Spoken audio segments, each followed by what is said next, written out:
What is up, everyone? Welcome to episode 69, Blockbuster Trades and NBA Free Agency Begins of the Sports Hour Plus with Miller and Watson. Right before 4th of July, I was just telling Kylan we're leaving for Delaware in a couple hours. I'm sure Kylan has some fun 4th of July plans with his family. It's a great time. The heat is finally breaking a little bit, at least up here. We had a big rainstorm last night. But yeah, this is kind of the dog days of sports. There's not a ton going on. It's kind of a lot of trades, a lot of moves. So this might not be the longest episode we've ever done. But we got some good stuff to talk about. Kylan, how you doing? What are your plans for this weekend?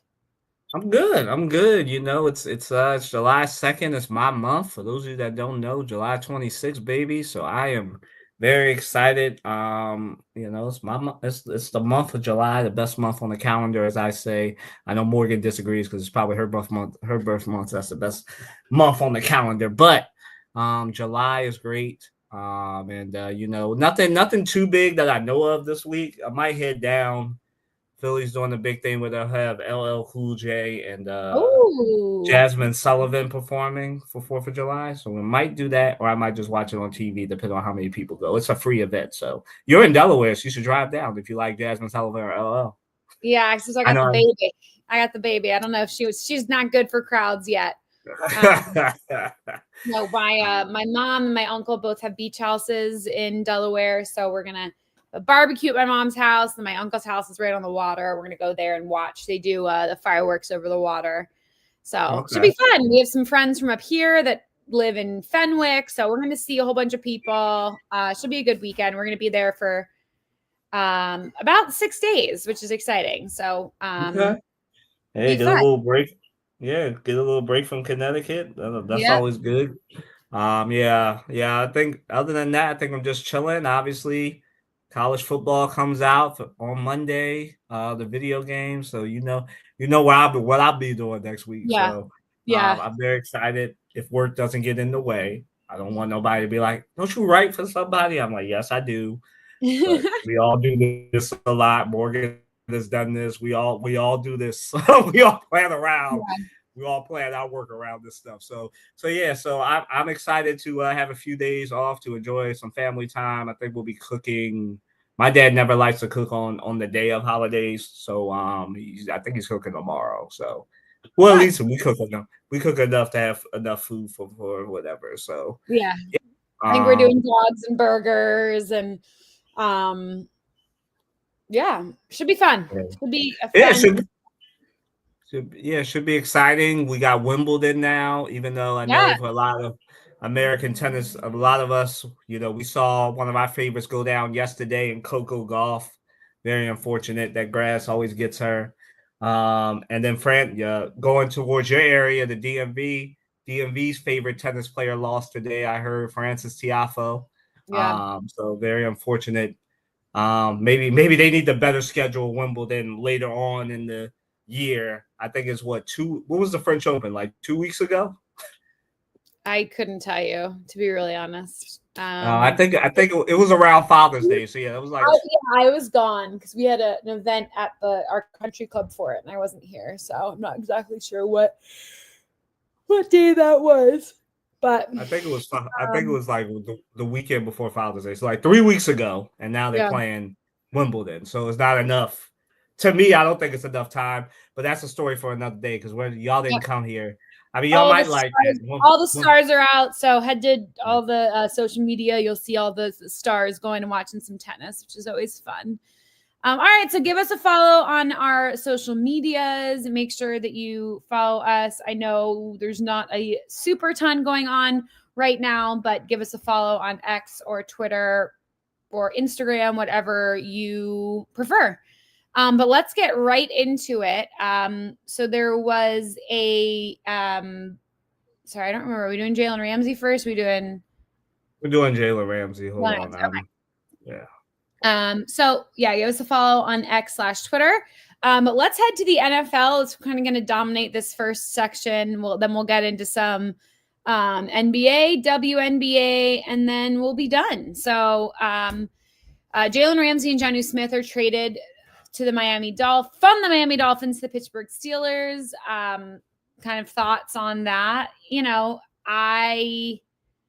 I feel like there's always trades between these two teams. I feel like they kind of love to send players back and forth between them. The Dolphins were doing a lot this weekend. They did this trade, and then kind of the next, we're going to talk about what the Dolphins doing, but the next trade that they made was they traded for Darren Waller. So they're kind of doing a lot right now. I'm not exactly sure what they are working on, but they're trying to get some kind of identity, and they're getting rid of a lot of players and adding some older ones. I don't know if they feel like they need more leadership on the team, but that's besides the point. Jalen Ramsey and Jonnu Smith, I think, are great additions for the Pittsburgh Steelers. I think another team that's trying to find their identity a little bit this season. They haven't, had a consistent starting quarterback in a while. They haven't had a consistent kind of star for their team, specifically on the offensive side. But I think that these are two big name players that one are going to sell tickets, going to sell jerseys. And I think it's a good trade for them. It looks like we may have lost Kylan. I know he's been having some internet issues. But let's talk about what do these additions mean for the Steelers? Like I kind of was saying, I think that they're looking to get some kind of identity. And that is always something that is good to do. Sorry, I'm just trying to look up what the trade was. I know they got something for it. Okay. So this was like a giant, I think it was like a 3-way, 4-way swap. I can't see. So the Steelers are acquiring cornerback Jalen Ramsey, tight end Jonnu Smith, and a 2027 7th-round pick from the Dolphins for safety Minkah Fitzpatrick, and a 2027 5th-round choice. So we knew that Ramsey was kind of looking for a trade this season, and Jonnu Smith had kind of said that he was open to a trade, but I think that the Minkah Fitzpatrick was the one that people were more surprised about in this kind of 3-way trade-ish. So, I mean, a great thing that this is needed was the Steelers needed somebody, and they just obviously acquired Aaron Rodgers on quarterback. So they are trying to get more players for the Steelers are trying to get more players because they kind of know this is Aaron Rodgers' last season. And we know that they're going all in, and they know again that they have this kind of one opportunity to do it. So, they are bringing people in, and now we know that they have DK Metcalf for a wide receiver. And the offensive coordinator, Arthur Smith from the Steelers, is excited. And he, sorry, I'm reading. I'm back. Hey, what's up? Yeah. I got you. You want. Yeah. So I think that that is going to be huge for Aaron Rodgers and the offensive staff of the Steelers. We knew that Jalen Ramsey wanted to leave the Dolphins. They kind of had agreed to part ways in the offseason. We just weren't really sure where he was going to go. And then there was not a ton of information about the trade up until recently. But now he gets to go to this Steelers defense that's been incredible, and they've been trying to push the Steelers to make a playoff run. But they haven't really had that kind of offensive power to be able to do some. But it's exciting. He has some great players around him, and I know it's only kind of they're only signed up for 1 year, but between that and some of the other players that the Steelers have signed, I think that's going to be really great. And then when you talk about Just the team as a whole, like I said, getting some of these names is going to give you more of a identity as a team. I agree. So, yeah, I can talk about that.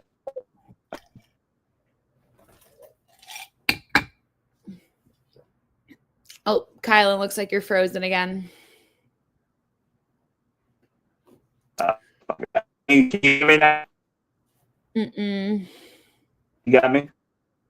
I can hear you. I can't see you, though. All right. Well, Kylan kind of starts to figure that out. I'm going to move on to the Giants. The Giants traded Darren Waller to the Dolphins.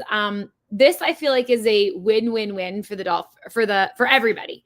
I don't think there's anybody that there's a loser for in this situation because Darren Waller, the Giants kind of thought he was retiring, weren't expecting him to play this year. And so they had kind of just like written him off. Okay, he's retiring, whatever. And now we hear that they're trading him for a 6th round draft pick next year. And it doesn't sound like a lot, but when you didn't think you were going to get anything for him, that's something. And for the Dolphins, he is a good tight end. You know, he did great things for us last year when he's not hurt. The only thing you have to be worried about is that he's injury prone. And I think for the last couple of years, he's gotten a severe injury that has been kept him off of the field for a significant amount of time.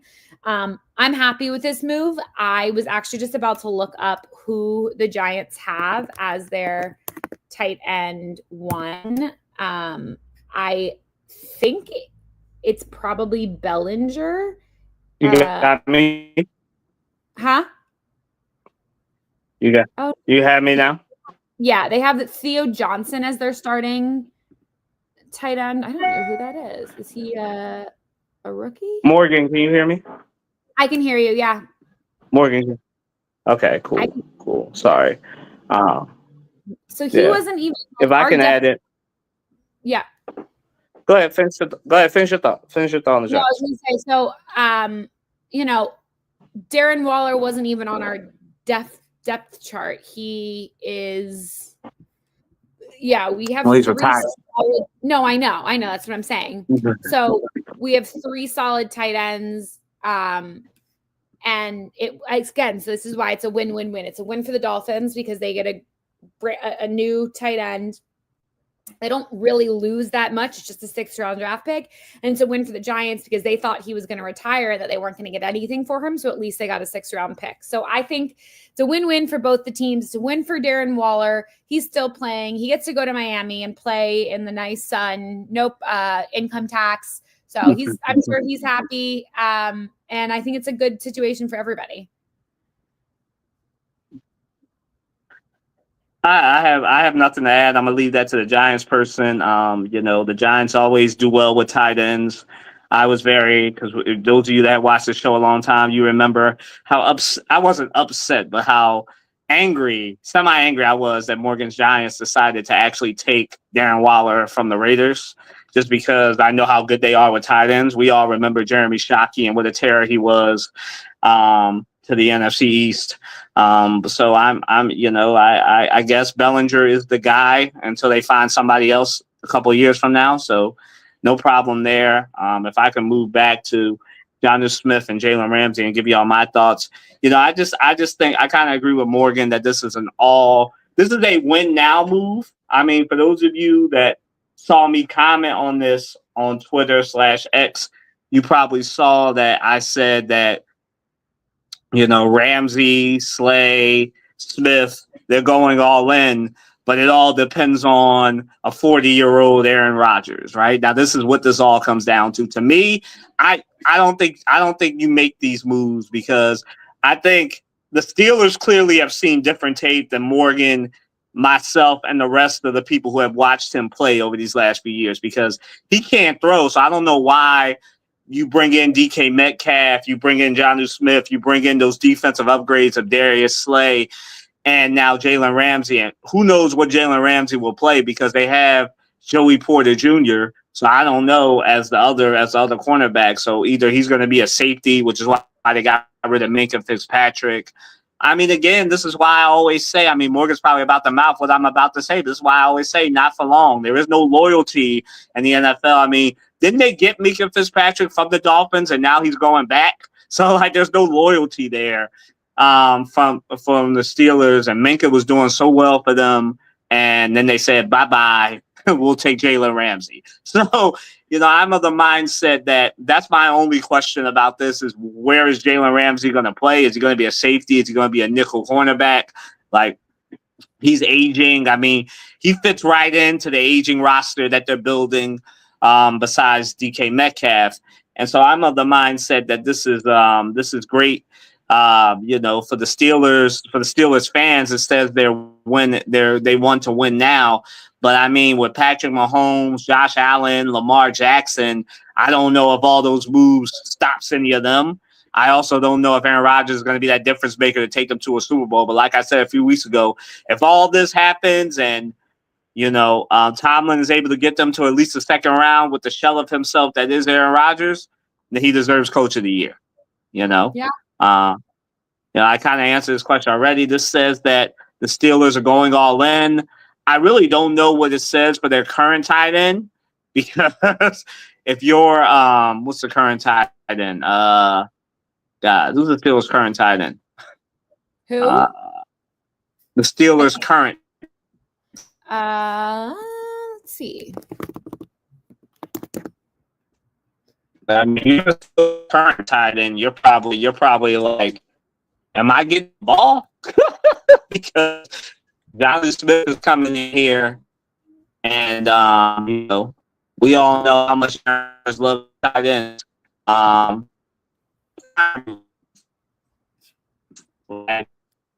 Let's see. Booth. If you're Pat Freiermuth, thank you. If you're Pat Freiermuth, like I don't know what he's thinking. He probably needs to request a trade right now because it's not going to get Jonathan Smith's going to take his carry. He doesn't even carry the ball. It's going to take. Oh, we lost Kylan again. So yeah, Kylan had similar thoughts that I did. Jonnu Smith will end up being tight end 2 under Pat Freiermuth. Great addition, I think both of us think, for the Steelers. So the next thing that Kylan has on here is, does this move make the Giants a better team in the loaded NFC East? Honestly, as a Giants fan, I don't really think it's going to make that much of a difference. Like I said earlier, we didn't think that he was going to play anyways. So I don't think it's going to make that big of a difference for the Giants as a team this year, but who knows? 6th round picks, maybe next year that'll make them that absolute superstar team. Did you have anything to add to this, or do you want to move on to KD? Where are we at? Oh, we on the Giants. I think it makes the Giants. I think it makes the Giants. It makes me wonder what the Giants are doing. I don't know if that guy is Bellinger is somebody you put your money on or not. But I guess it makes them a better team. Pick turn to championship winning players now, so you never know. So good for them, I guess. At least they're doing something. The only other question I think I want to ask is what are the Dolphins doing? I have no idea what the Dolphins are doing. Do you know what the Dolphins are doing? No, I don't. I said earlier, I think they're probably trying to find some kind of identity, and I don't necessarily know what they are doing. Maybe they need some kind of leadership in the locker room, is what I said, because they don't have a ton of super veteran players. Maybe they're looking at Darren Waller for that. But besides that, I don't really know what they are doing, to be super honest with you. Yeah. Okay. We can move on to KD. I mean, we've been this. Thank you for bearing with me. My technology is just decided to act all the way up today. Yeah, I'll introduce this Kylan because, and Kylan is gone again. So we are going to talk. Kevin Durant is traded from the Phoenix Suns, the Houston Rockets. So the Suns acquired former number 2 overall pick Jalen Green veteran wing Dylan Brooks, and number 10 overall pick, which was used to select Duke's Carmen Malika, I think that's how you say it, and 5 second-round picks. And so the amount of second-round picks, like, seems, I think, a little bit crazy, but they almost got Cam Whitmore instead, according to Hoops Hype insider Michael Scordo.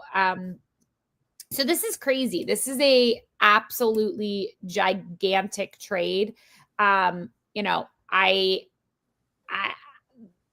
the Suns are, you know, I don't know exactly what they're doing, but they got a bang for their buck for Kevin Durant. Fire sale is what they're doing. Yeah, KD is a star, obviously one of the best to ever do it in the NBA, and they got just a absolute handful of players for that trade.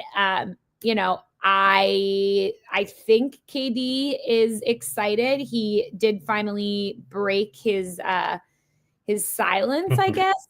And he's, you know, he said that, joking a little bit, but I think it says that he's excited to play in Houston.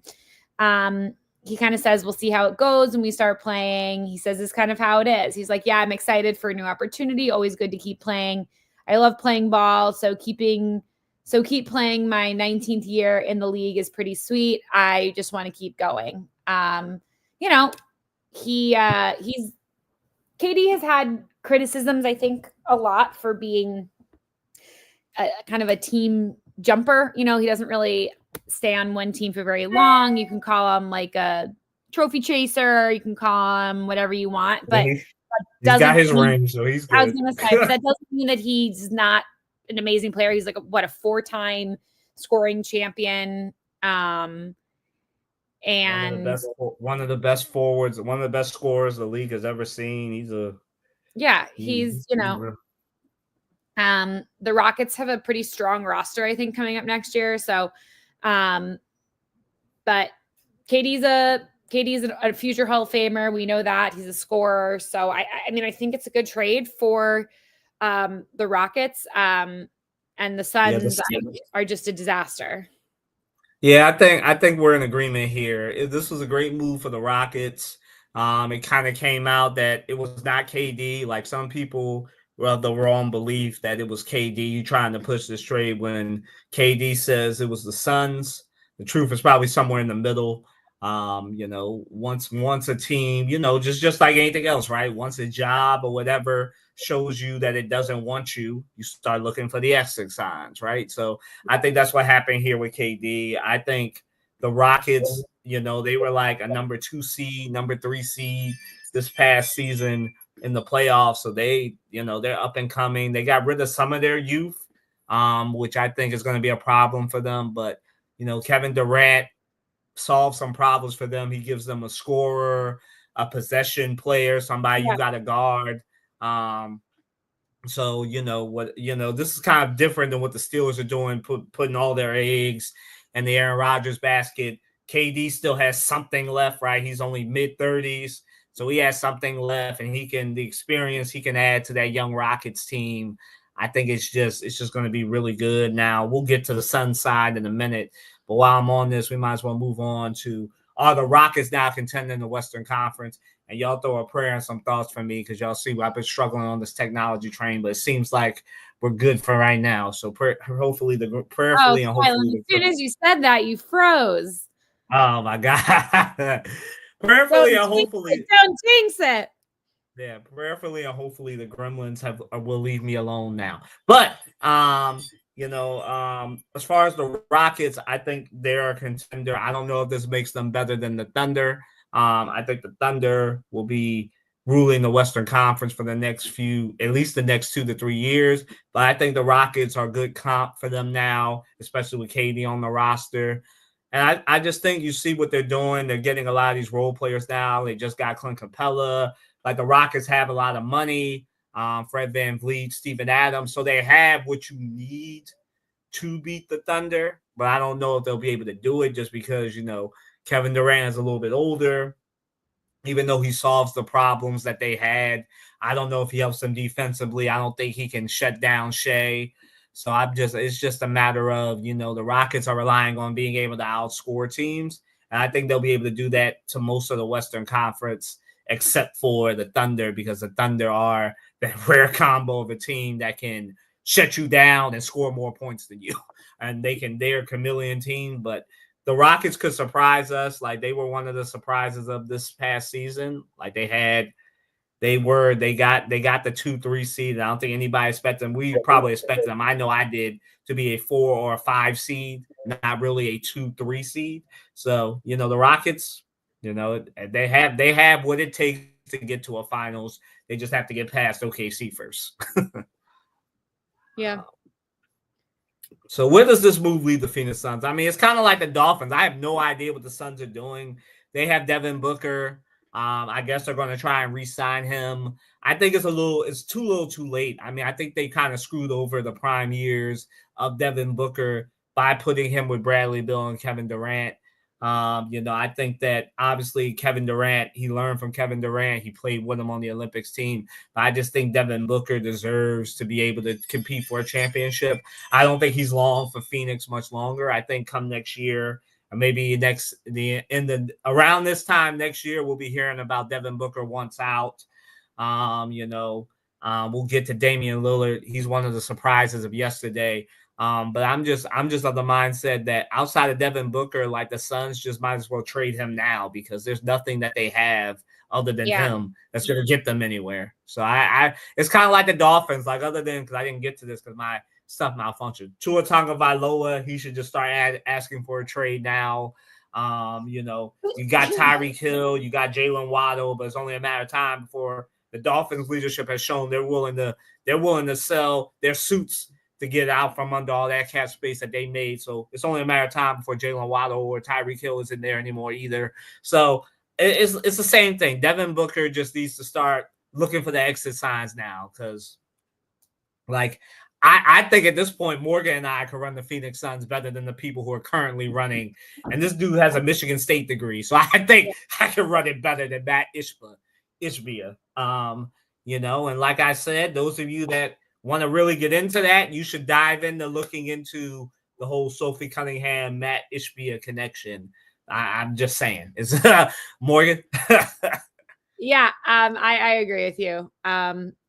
This kind of proves that what the Suns are trying to do, and that is a whole bunch of nothing, in my opinion. So let's move on. The Memphis Grizzlies trade Desmond Bane to the Orlando Magic. So I will read you this trade. It is a lot. So the Magic get Desmond Bane. That's it. The Grizzlies get Cole Anthony, Kentavious Caldwell-Pope. Yang Hansen, number 16 overall, traded to the Blazers. 3 first-round picks, unprotected, 26, 28, and 30. 29 first-round pick swap, top 2 projected. And the 2026 first-round draft pick includes swap rights with either the Phoenix or Washington. So we know that Magic was looking to find kind of a scorer and a shooter over the summer, and they think that Desmond Bane is their answer. It was kind of the first big move of the NBA summer. The trade agency offseason begins. So the trade happened on Sunday, and I think that this is really good. I'll read kind of what the Orlando Magic president of basketball operations, Jeff Waltman, said. He said, "We're very thrilled to welcome Desmond to the Orlando Magic family. Over his 5 years in the NBA, Desmond has distinguished himself as one of the elite guards in our league, and we look forward to his shooting IQ, and wide-ranging skill set helping our team take a step forward." So Bane's been averaging about 19.2 points per season for the Grizzlies, connected on 39% of his shots from the 3-point range. Hoping that they can, the Magic have not been terrible, but they just kind of have been needing that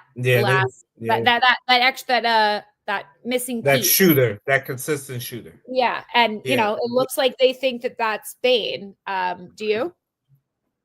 Yeah, I mean he's good. I mean I've always thought that he was one of the better. He was kind of overshadowed by Ja playing next to Ja Morant, but Yeah. I always thought he was a good player. He is kind of understated what he does. He's a great 3-point shooter. He also can shoot the ball from the perimeter, lay it up, dunk it. He's very much more. He's more than what he got credit for being in Memphis.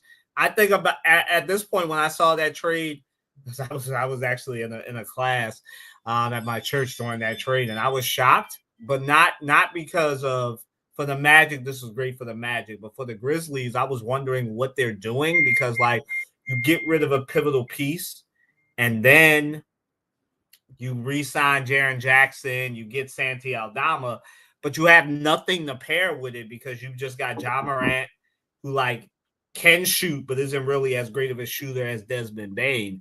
And now you don't have a shooter. So like now you just got a bunch of playmakers and shot creators and no shooter.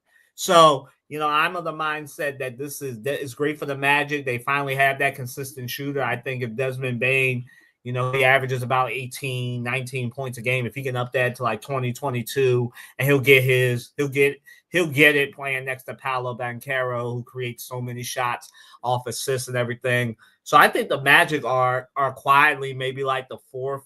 I mean, with all these injuries, they're probably the third best team right now, next to the Sixers and Knicks in the Eastern Conference. They're obviously younger. They've got that length. So we'll see what happens. But I think for the Magic, they've got their guy. And I think he might be the answer to their problems. Now, being the answer to their problems, I mean, at this point, the Magic just need to get to the second round.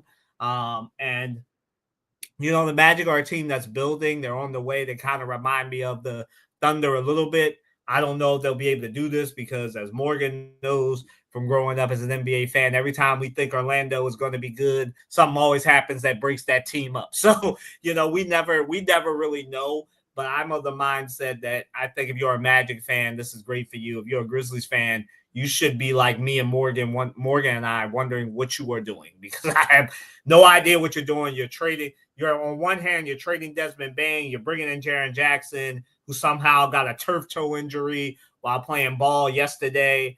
You bring back Santi Aldama. You've got Ja Morant, and you got no shooting next to them. So I don't really understand what you're doing.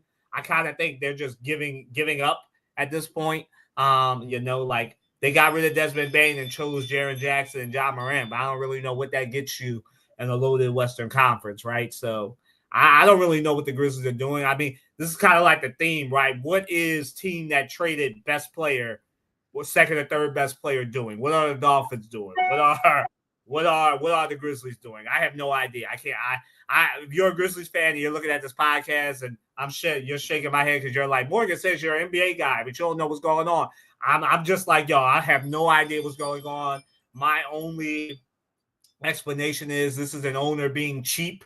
So they got rid of Desmond Bane so they could sign Jaren Jackson and give Ja Morant his super max and still trying to stay somewhat competitive, but they're going to fall off. Just not because I think Ja Morant isn't a good player. I just think that Ja Morant, Jaren Jackson is not something that can get you past the first round of a playoff series. So there you go. There's some analysis for you if you're a Grizzlies fan. You're doomed. I don't really know what to tell you.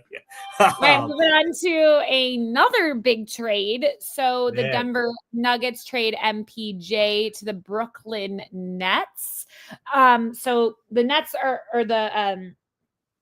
the Nuggets are trading Michael Porter Jr. for an unprotected 2032 first-round pick to the Brooklyn Nets for forward Cameron Johnson. So they both have 2 years remaining on their contracts, but the Nuggets are able to get off Porter's contract, which has $38.3 million due this coming season and $40.8 million in the 2026-2027 season. Johnson will make $21 million this coming season and $23 million in the following year.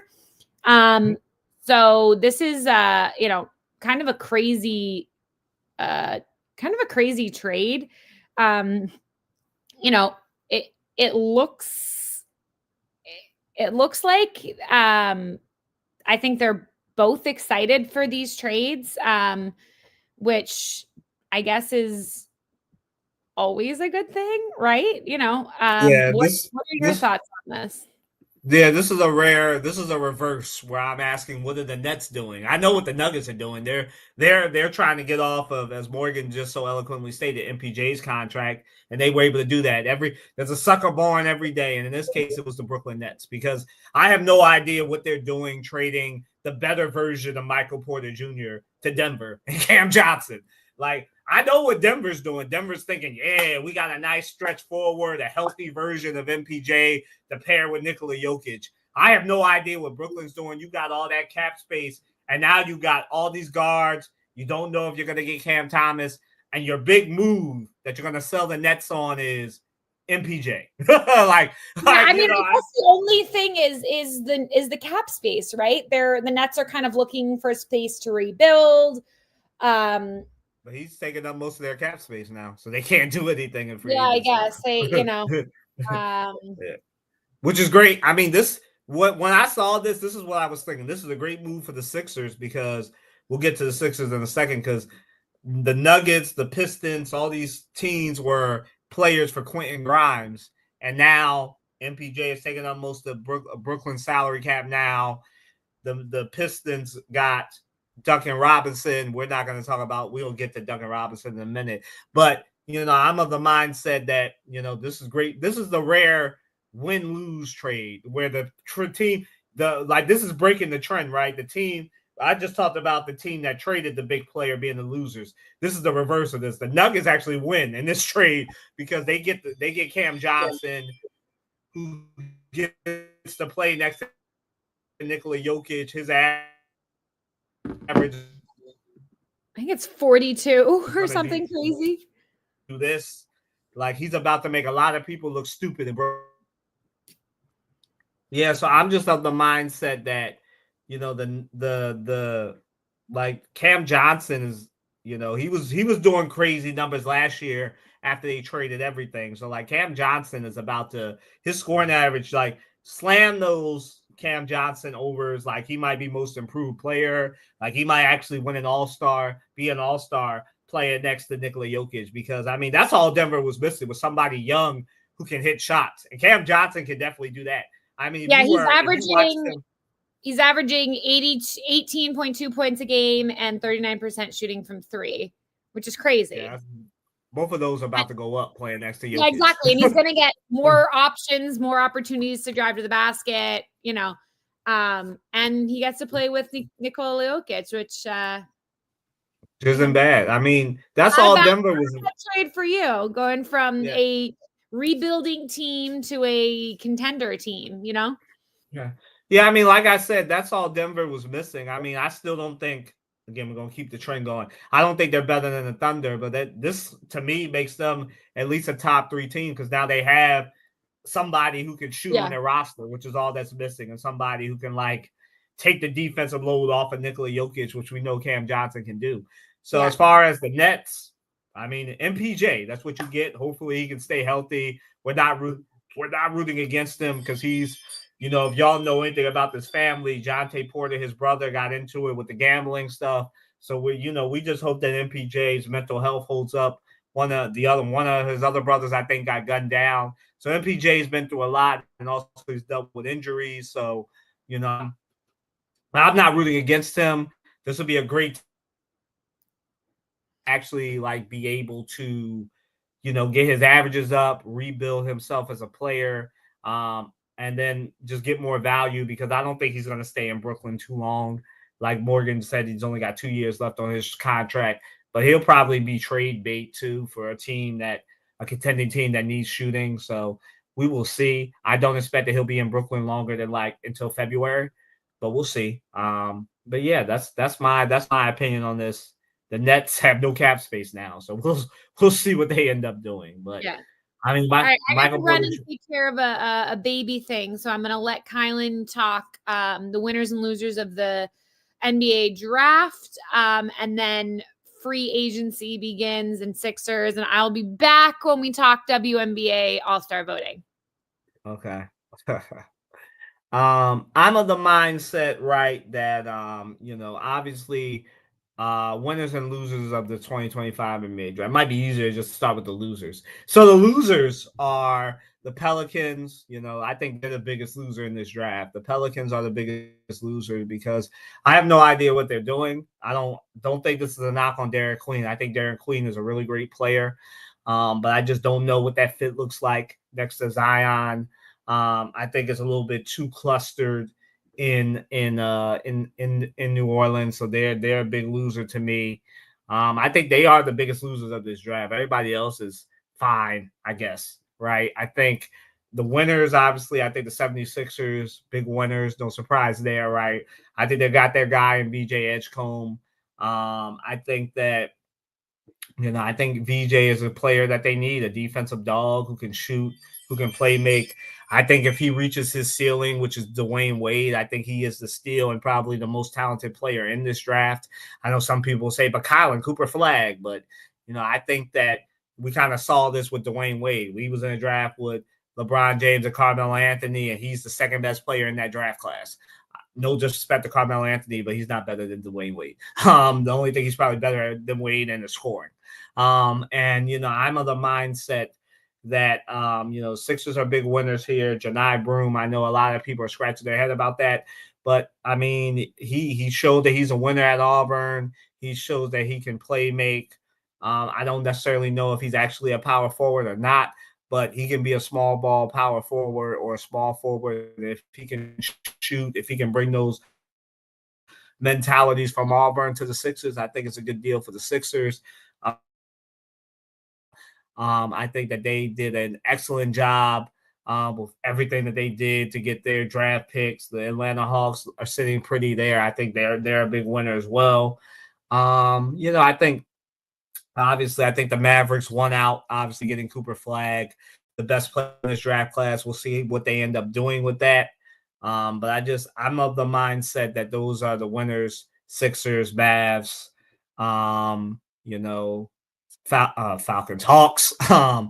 Biggest losers, Pelicans. I think the Jazz are a little bit of a loser too because you don't know what you're actually getting with Ace Bailey. Oh, the Spurs are big winners as well. Getting Harper, even though that fit. Stephon Castle, is he getting traded? De'Aaron Fox, there's a lot going on there that they still need to work out. But they're a winner for right now, the Spurs. So NBA free agency begins, right? I just talked about this, but I know all of y'all that are watching are like, Kylan, what you think about Damian Lillard, right? I think the Bucks are really being cheap here. I think that this is a knock on them for what they're doing. They're actually are going to be they aren't them because I don't like what this says, right? Like I've said before that there's no use being loyal to these teams. Usually I say this about an NFL player being stupid, but in this case, like Damian Lillard, he came back early from a blood clot issue. We all thought he wasn't coming back. He came back and then tore his Achilles, and then the Bucks got rid of him, right? They waived them and stretched his year, so now somebody can get him for cheap on a minimum contract while the Bucks pay him for the next 5 years. But he's not going to play this year. I think a lot of people who like Damian Lillard, I think a lot of people are thinking, oh, we can get Damian Lillard if you're a contender. I wouldn't want Damian Lillard right now because you got to rehab him. He's tore his Achilles, Jason Tatum, and Tyrese Halliburton were the postseason Achilles tears. So it's very unfortunate for all three of those players. And now you have to rehab. So you just rehab him, you train him, and you hope that for his 36th year of life, he'll be a better player and that he'll still be able to shoot. And I don't know, that's a gamble that as a GM you want to take. I like Damian Lillard, but I think at this point he probably needs to start planning for retirement. I think that Damian Lillard is a great player. It's unfortunate that he did all that to play with Giannis, and this is how the Bucks treated him. That's they're my they aren't them. Loyalty. If you learn nothing else from these athletes, learn this. Loyalty gets you nothing but a corporation, or in this case, a team, making you look dumb for being loyal to them coming back during the postseason.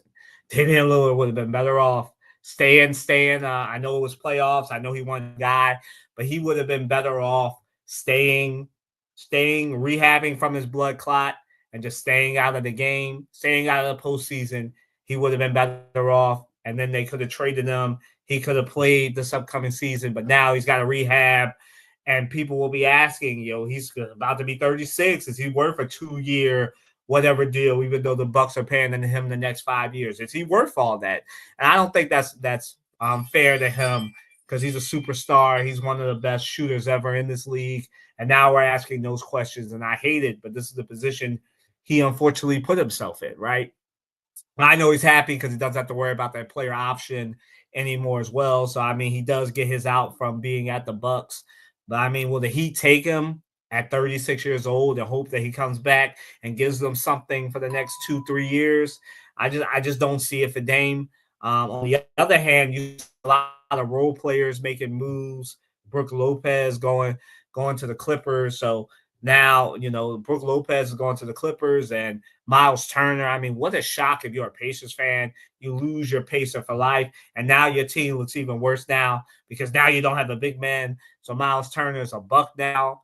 I don't know what that looks like for the Bucks, hit the fit next to Giannis, but I think Miles Turner is a good Brook Lopez replacement. The worry is you don't really have rim protection if you're the Milwaukee Bucks, so you got to fix that. Duncan Robinson going from the Heat to the Pistons. Good move by the Pistons. Troy Weaver and them.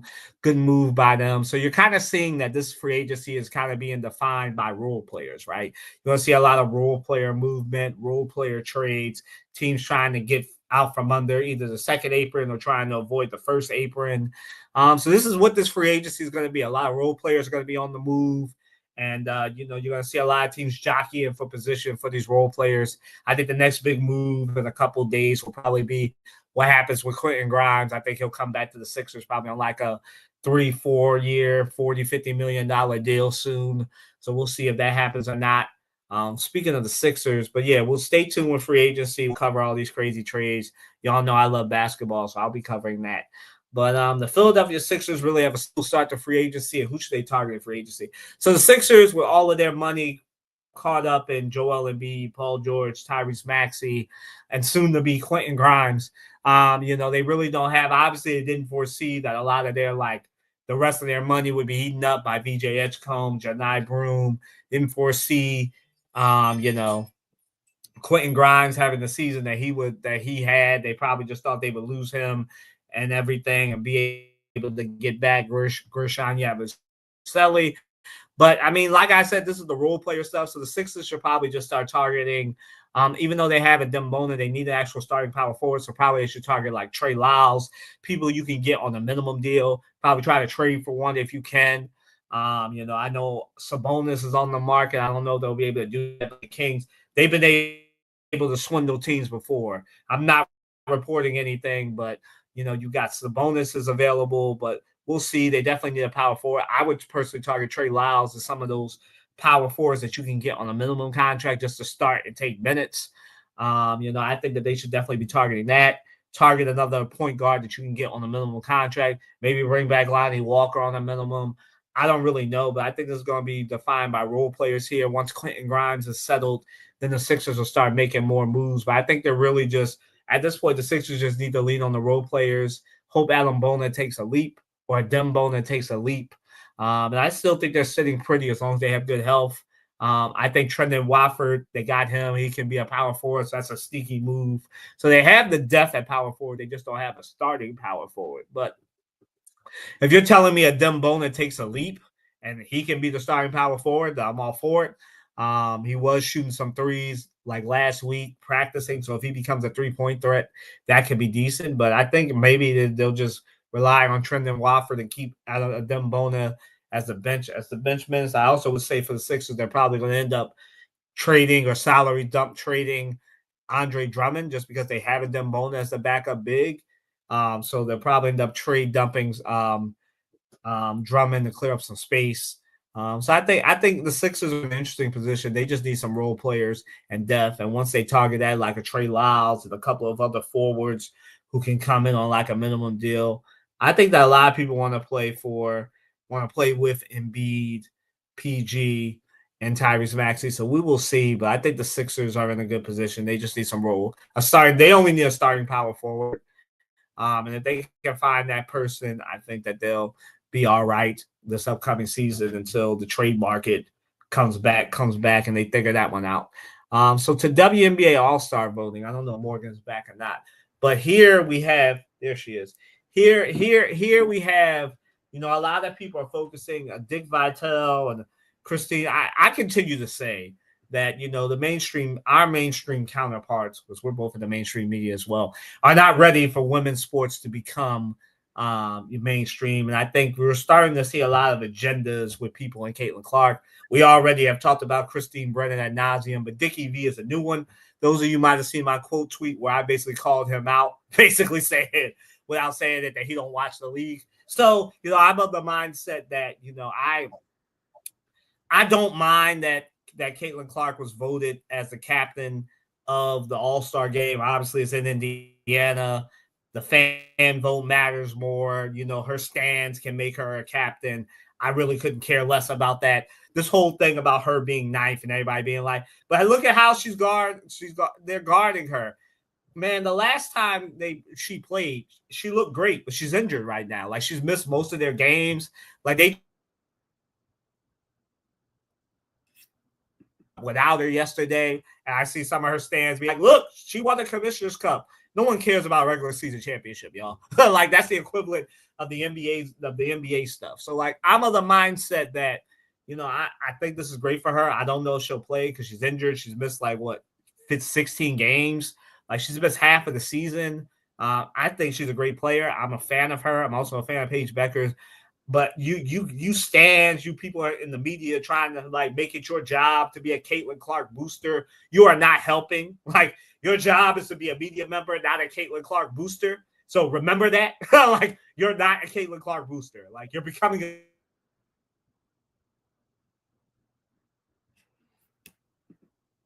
come out a Caitlin Clark stand, and I'm just like, why are they should just be paying y'all to be a Caitlin Clark booster instead of a media person. Give me a Morgan your salary, because clearly you don't want it.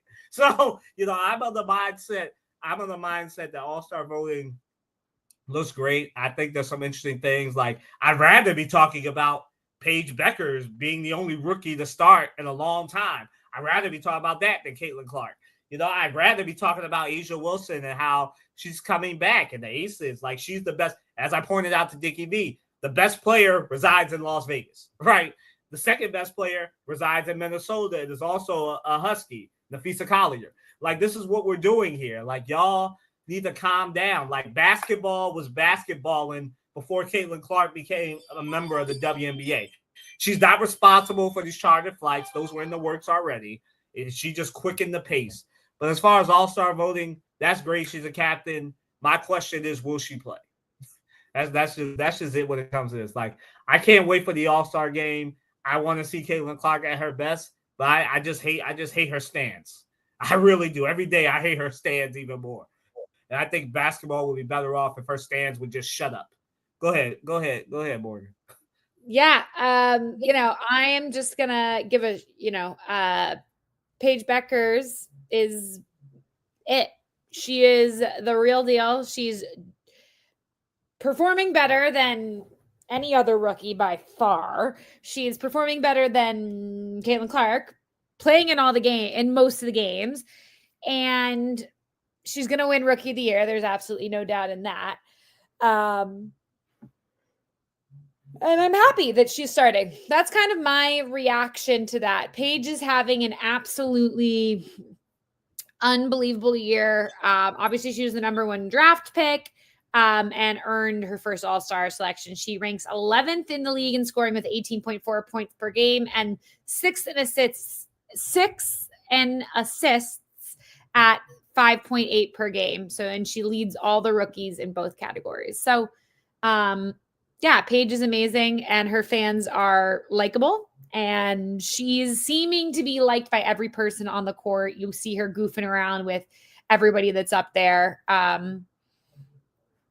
So I'm happy for Paige, and it's been fun to see how she's evolved this season. Going to somebody who's maybe starting to click, maybe not. Hold on. I want to comment on that. Paige Beckers is great. I've said this before. I know Morgan's been a little bit louder than me, what her page love, because obviously she's a UConn stan. I like UConn, but I'm not like standing Paige as much as she does. But I love Paige Beckers. Morgan knows this. I'm of the mindset that I think was healthy those first 2 years. Who was the better player? I think we understand that it's Paige Beckers. I think that obviously, like, I think Caitlin Clark is great. I think she's more of a shooting guard than a point guard. I think her turnovers say that more than anything else could. I think that one thing that might hinder the Fever is they don't really have a point guard. They have two shooting guards, and Kelsey Mitchell and Caitlin Clark, and neither one of them are point guards, so that might hinder them a little bit. But I'm on the mindset that Paige Beckers is having a breakout rookie season. She's doing things that we haven't seen since Caitlin Clark last year, and she's doing it even better. She's not turning the ball over as much.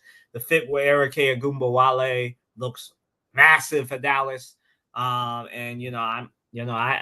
Paige is her. I have nothing like she's proving it within the first year. I think that we would see better Paige if she didn't have to go from playing in April to now playing June, July, and August. But next year I think we'll see a better Paige because she's healthier. But yes, to what Morgan was teasing. I mean, we don't. I don't intentionally do this, but to Angel Reese, I mean, Angel Reese is having a breakout campaign herself.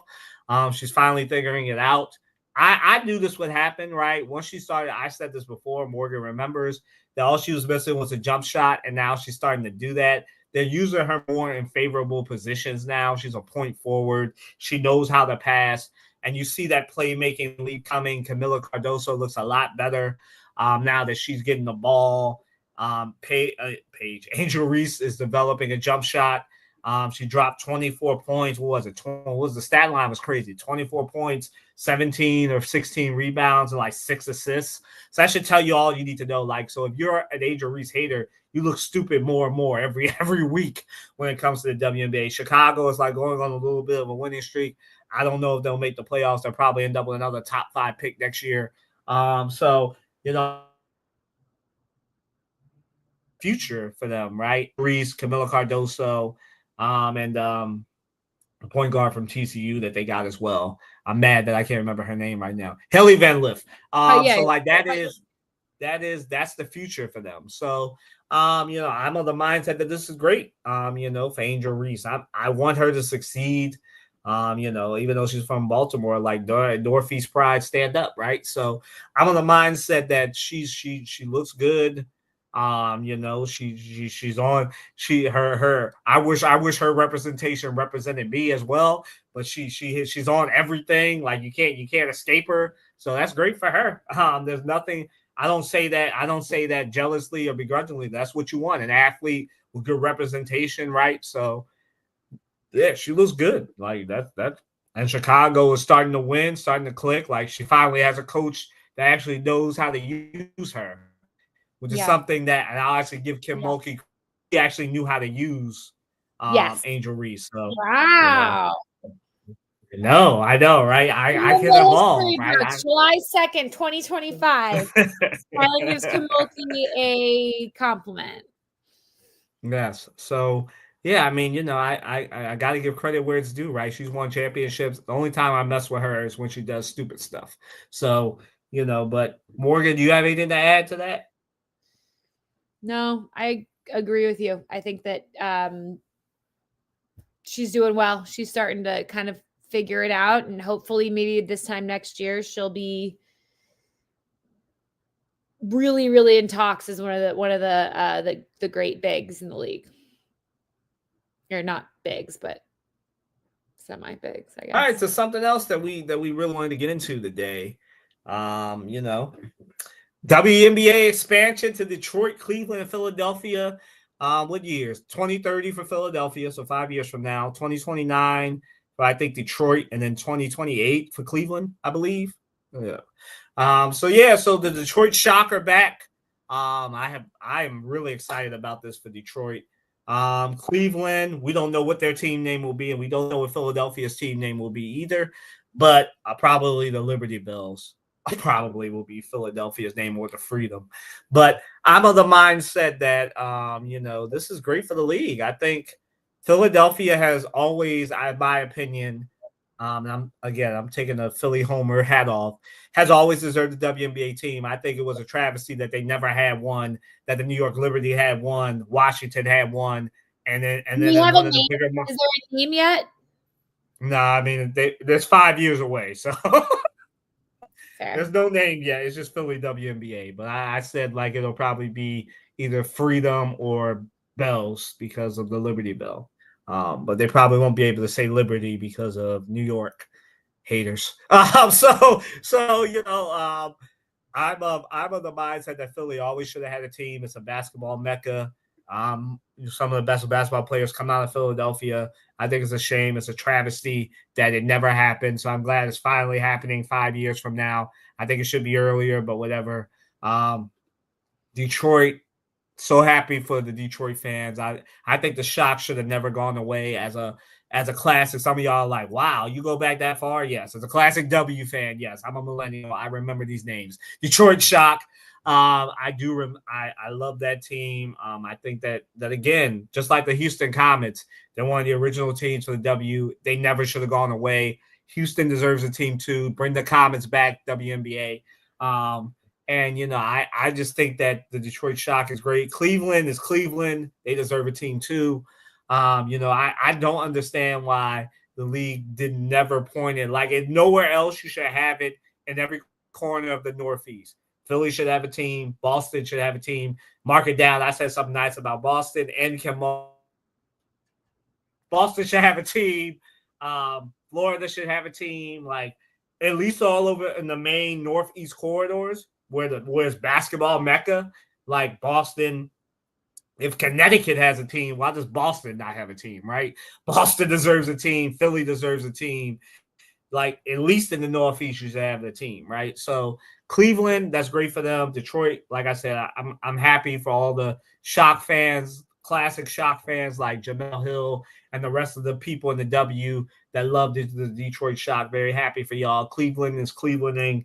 Happy for them. Philadelphia, very happy for my city. Just mad that it's not coming till 2030.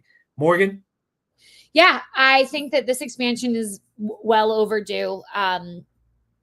We see a lot of these stars in the college league not get to the opportunity to play in the pros because of how few teams there are. This will add almost 40 more spots available for WNBA players in the next 5 years, which is really exciting. Bring revenue to all of these cities. And I think Kylan's right. This is just the beginning. Their expansion is going to keep going and getting bigger. And, I think most of the players are really excited about this. There's been some grumblings from some of them that weren't happy with the city choices. But not Philadelphia's, but it was the other two. Yeah. But I think this is exciting. And I wish it could happen sooner than 5 years, but I understand that logistically it takes a long time to implement something like that. We just had one new team, the Valkyrie. I never say it right. Valkyrie Yep. This year. And is there another new team next year? Portland. Yeah. So they'll be adding more teams. And so in the next 5 years, that's, like I said, over 40 more players will be added, which is super exciting. So I think that's great. And I'm excited. And I can't wait to see what their names are. It's my favorite part when they announce their names and their logo is so fun. Maybe one day we'll have to come on here and make some guesses as to what the team's names will be. We got 5 years for Philly, so I'm throwing my hat into Philadelphia Freedom. Oh, I like the Philadelphia Freedom. And Bells, Philadelphia Bells for the Liberty Bell, because everything else is historical except for the Phillies and the Flyers, I think. But everything else here is historical. Has historical stuff. Maybe it'll be like the Detroit. It's going to be the Detroit Shock. We already know it's going to be the Detroit Shock. It's probably for Detroit. It's Cleveland that we that's cool. And I like that one too. All right. Yeah. Moving on to the return of the college basketball video game. Oh, nope, sorry. I forgot we were doing this. Malik Beasley is being investigated for betting debt, owes about $8 million. I have so little patience for this kind of crap. I really do. You make so much money. Why are you betting this much? I know that's why you are betting that much, is because you have that much money. But like, bro, what are we doing? Like, wait till you're retired. I don't know. I have no patience for it. But for those of you that do not know, so the FBI is investigating. There's problems against Malik Beasley amid the $8 million and escalating financial problems.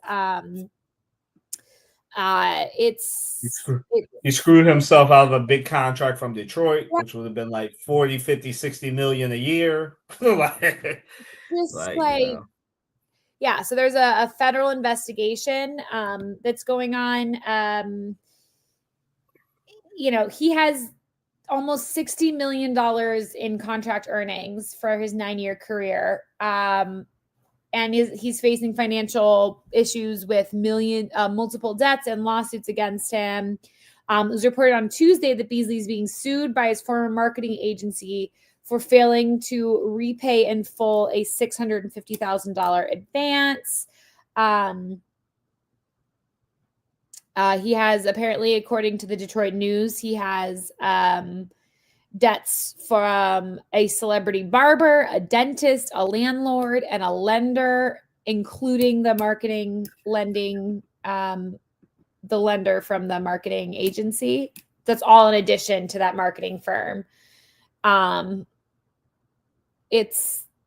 It's crazy. His defense lawyer said, "I've been with Malik for a long time. I have seen a lot of people around him come and go, and I have stayed away from any financial management or mismanagement or decisions he would make with money. I'm his lawyer. I don't get involved in his finances." You hope you get them, and the best business people and planners and management people, sometimes they do and sometimes they don't. So I mean,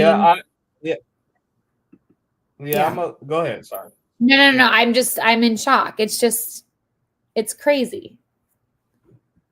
Yeah, I'm of the mindset that this is, like you said, crazy. For those of you that don't know, what Morgan didn't get into in the articles and stuff is that how they first got him was his brother, which is now we don't know if it's as severe as Jonte Porter, right? But what they got him for was betting props, like, scoring just enough points to cash in on his own betting props or whatever. Like, he would hit on his overs and unders. So some people are saying that he threw that playoff game, for Detroit or whatever. So we really don't know. But I'm of the mindset that, this is, you owe $8 million. You were an up-and-coming sweet man. You led the league in three-point percentages and three-point makes this year. So you cost yourself a lot of money. And now you're probably going to get the Jonte Porter thing. Because we know the one thing that the NBA doesn't stand for is people that cheat the game by betting. As we saw with Jonte Porter, right? He wasn't even in the league, and they got rid of him. So, I'm of the mindset that at this point they get you for being stupid. We'll find out more. But I just am of the mindset that you shouldn't be. I say this all the time, right? If you are a football player, you shouldn't be able to bet on football. If you're a basketball player, you shouldn't be able to bet on basketball. Baseball players should be able to bet on baseball. Hockey players shouldn't be able to bet on hockey. But here we are, another player that owes $8 million. His dentist is garnishing his wages. Like, I mean, when you get to a point where your dentist is garnishing your wages, I think you're too far gone, right? Yeah. So I think this is another result. Just getting into the next question, another result. It'll pop up. Gremlins are back. But the next question being, is this the latest example of what happens when betting is too involved in major sports? Yes, I think that the NBA might need to do some searching here. I think that you got to do something about this, right? Like it gets to a point where your players are like, when it gets to a point where your players are betting. I know the NFL is going through this. We saw this with Jamison Crowder and others. Like, you have to do something. I don't know if maybe you should just tell your betting partners, hey, if NBA players, even their friends, they are banned from betting. I don't really know but they got to do something. These leagues have a problem. I mean, it's only a matter of time before we hear about it in baseball and hockey soon too. Like, and I'm sure, because I know that they're investigating this. Those of you that don't know, there is some. It hasn't hit it's somewhat hit the public, but the rumor is that there's also some stuff going on in college basketball and college football as well with them investing in colleges. We don't know who, but it is being rumored. I'm not reporting anything because this is just a rumor. But most of the time, when Morgan and I hear stuff in these journalism circles, they're true. Like, this is all over that they're investigating certain colleges. But with the current administration, maybe that's falling off. We don't know. But at least the last administration and before that, we were hearing about this. So I don't know if it's true or not. We were hearing about this. Yeah, I think they have to do something. Like, if you're gonna have a betting partner, your players should be banned from being able to bet, even their family members, because inside information, like, if I know my girlfriend is betting on my unders or overs and I'm a player, or my wife or whatever, my parents, they got money on it, like, it just shouldn't be allowed. That's my solution for the NBA and the NFL. Now, I know we get into freedom of choice, freedom, rights, and privacy and all that, but in this case, like, when you got players owing $8 million, players like Jonte Porter not even in the league, betting on their overs and unders, like screwing the teams over from games, you got to do something. And it can't just be you're banned from playing for life, because that doesn't solve the problem. It just, I'll get being banned for life. So it's not me, it's my family members. So you got to do something else. If I'm the NBA and the NFL, NHL, and MLB, even soccer, it's coming. They all have betting partnerships. Yeah. Morgan, I don't know. How would you solve this? I just say, I don't know. I mean, if you're a player, don't bet. I just think it's that simple. You just can't bet. I know that it seems like an oversimplification of it, but like, it seems like people just can't be trusted. And I would just say, you can't bet. You make so much money. You don't need to bet. Bet a lunch with your friend. Bet something that's not monetary. I don't know if you need to bet. Or don't do it on these apps. Bet with some, I don't know. Right. Just me, I'm going the extreme. Morgan's just like, don't bet. Me, I'm like, you can't bet. Your family members can't bet. Anybody closely associated with you that can influence you to throw games, they can't bet either. Like, because you get stuff like this where so hard. I feel like that's just so much harder to control is the problem. But yeah, I don't know. Oh, it is. But we're only like a year or two away from somebody being like, it wasn't me, it was my family members. And that will literally realistically, like, if we're going to get into it, my husband works in finance, and there are certain companies that if you work at, your spouses have to sign something saying that you have to get every trade on the stock market approved before you make the trade. So I guess you could do something like that. But we'll see. Kylan's not wrong. We are going to see some changes happening. There's just absolutely no doubt about it. But lastly, for fun, Kylan is going to talk about the return of the college basketball video game. I have zero knowledge on this, zero interest in this. I do not play video games. So Kylan has a minute and 15 seconds to talk about this. Go. Oh my God.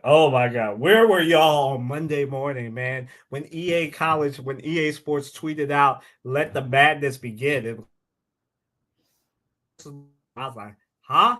No way. And I was just so excited about this because I have those games. I mean, my parents are cleaning me out, and they probably giving it to a Goodwill by now. But oh my, March Madness, guys, Like, you don't know how, as a basketball fan, I love those March Madness games. So I can't wait. Like, we've seen it with college football. All my people that watch this podcast, I know Dan likes college football. He's probably got his pre-order already set. Probably hasn't told Morgan yet about it, but he probably has his pre-order set. He plays that game, right? JMU for the win. Probably, yeah. I don't know. I don't pay attention. Oh, okay, well, I'm sorry if I blew up your spot, Dan. Stay away from all video game playing. That happens in his office, and I watch my stupid TV shows downstairs. Watching Love Island, right? So I'm on the mindset that you know, this is great. I am so excited. Can't wait. I'm mad that we gotta wait 3 years, but I'm so excited. Can't wait for college basketball to come back. NIL, I mean, so much is gonna go on. So excited about this. I mean, that's all I can say, because like, we're still getting different things on it. You see different reporters reporting on it, but my God, this is. Where were you on Monday at around like 10 o'clock? Because, oh my. Well done, EA. You know, there's nothing else I can say. We can just move on to the shout out segments, because what can I say, man? I'm excited. Let's move on. You're good. You hit your 15 seconds. All right. I have a shout out segment. What they do to me. The Washington Nationals and their home stadium in DC are hosting tryouts for the first professional women's baseball league. They said they already have over 600 women signed up to try out, which is really cool. I don't know how much publicity it's going to get, but it came out today, and I think that's pretty cool. So good for DC, good for the Nats for hosting it, and good luck to all the women trying out. Yeah, I mean, on my end, I want to shout out Jalen Hurts. You know, he's a published y'all quarterback's not like mine. He's a published author for children's books. So good for him. Got married recently as well. The public wedding nuptials, so good for him on that. Shouts out to him. We currently in Philly are going over with a strike. But still, shouts out to all the people doing important work. It's strike, especially because these are the garbage workers here in Philly. So going through it a little bit with trash piling up, but strikes are strikes. I'll probably end up reporting on it on some instance, but shouts out to all the people doing that important work, trash workers, the bus drivers, all the people doing that important work, your money. So shouts out to y'all. Without getting too much into it, just to them for doing that important work. Anybody else? No, I don't think I have any more shouts. Oh, shouts out to Philadelphia finally getting that WNBA team, because we deserve it. Yeah, I'm happy for you. Yeah. So he's not him, she's not her, and they aren't them. Oh my. I think I'll start here because Morgan's got the big one. So my they aren't them. We're going, but usually I let her go first, but she's got a big one that y'all gonna want to sit down for. So my they aren't them. I kind of got into it, but my they aren't them are all of the Caitlin Clark fans that are going to make a Commissioner's Cup sound like it's a championship, right? Like, she didn't play last game. I know we know y'all mad because Angel Reese got the more important championship in college. Paige Becker's got a championship. That's just because more about her team than her. But like the construction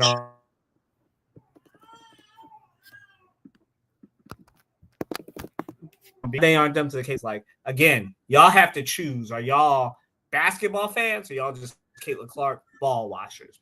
Because there's no in between there, right? Like, basketball was in existence before her. Basketball gonna be in existence after her. Like, I like the WNBA. I personally like Caitlin Clark. Again, I say it all the time on this podcast.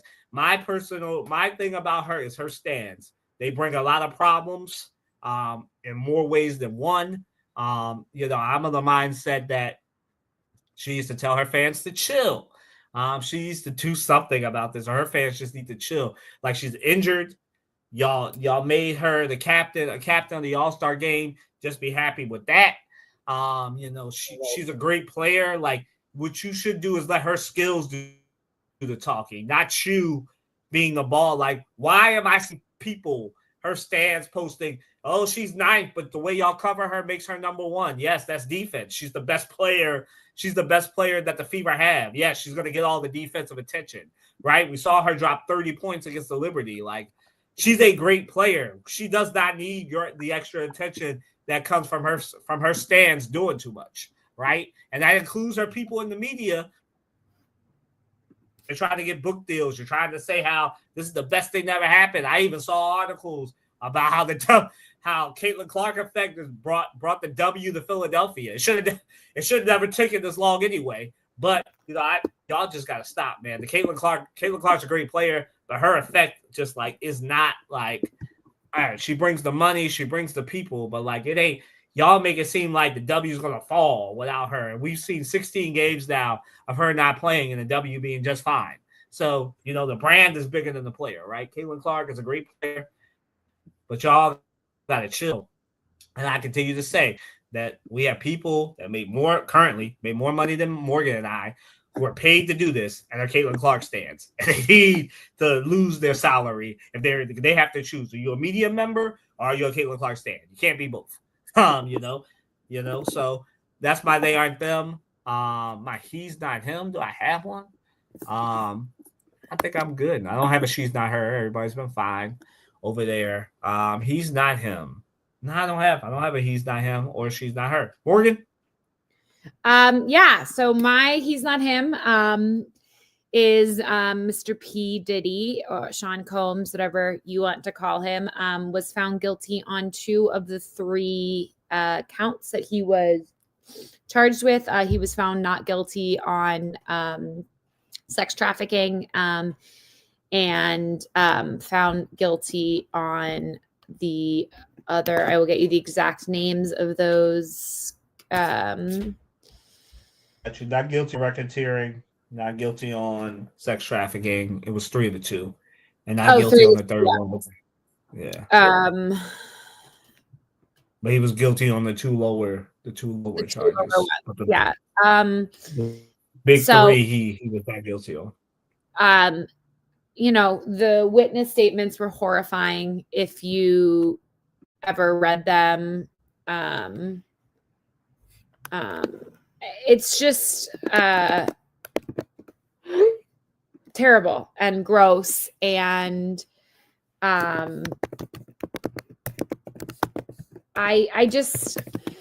find myself lost for words when talking about stuff like this. I understand our judicial system and the way that it works, and that there is a specific way that it has to work. But to me, it's horrible when you listen to all the things that he did by all of the witnesses, that he isn't going to go away forever. And max is 10 years. He probably won't even get that. So that's he's not him. They aren't them, the judicial system, in the way that we just continually fail victims of things like this. So that's mine. Okay. Oh, I did remember one. My other they aren't them is the Bucks, because what are you doing? You got a guy that comes back from a blood clot, injures his Achilles, and then y'all stretch and waive him. Now, it might end up being a win-win because he probably didn't want to be there any longer anyway. But, y'all are doing damage. Morgan and I already knew, because we covered this. There ain't no loyalty in this thing. Like, loyalty runs as it does for us regular people, right? Like, these companies aren't loyal to us. They'll fire us in a minute. There's no loyalty here. And the Bucks erased any fake aspirations anybody had of these NBA teams, NFL. We already knew about that, but there were some things about loyalty. Now I don't want to hear any media member that covers the NBA or any of these teams saying that they need to be loyal to people, because as we just saw what happened with what just happened yesterday to Damian Lillard, there was no. These teams will do whatever they need to do. These owners are being cheap. They'll do whatever they need to do to get off the second apron and get out from under the first apron. So I am my day on them is the Bucks, because this is a bad look for you. Like, you're waiving a player that just came back from a blood clot, shouldn't have played. I said that earlier for those of you who listen, shouldn't have played that playoff game and injured his Achilles, and then you stretch and waive him because – and you don't even talk to Giannis about it either. So now, who knows if Giannis is going to stay either. But, that's why they aren't them the Bucks, because it's a bad look for you to waive and stretch a player who broke his Achilles after coming back from a blood clot that kept Victor Wembanyama out. The same kind of blood clot kept Victor Wembanyama out for the rest of the season. But, Damian Lillard, being the team player that he was, came back from a blood clot and then did worse damage to himself. And now, unfortunately, we have to say he's 35. It'll take him like a year and a half, 2 max to really be back. And will he look the same at 37? Should he just retire now? And I hate having to say that about somebody who was one of the best shooters of all time, probably one of the top 50, top 10, top 20 greatest players to ever play over these last few years. And now we're asking this at 37. I mean, the Achilles is what got Kobe too. So it's always the Achilles with these basketball players in their 30s. Kevin Durant, Achilles, it's always the Achilles. And it's just a shame. But that's my day aren't them. So my day aren't them's the Bucks and the Caitlin Clark stands, because y'all doing too much. All right, we're good. So yeah. Alrighty, guys. Please enjoy your weekend. Stay safe. Nobody burn their fingers off with fireworks. Don't pull a JPP. Enjoy yourself. Enjoy Wimbledon this weekend. Have a hot dog. Have a beer. Do whatever you want. Go to the beach. And have some fun. Yeah, happy 4th, y'all.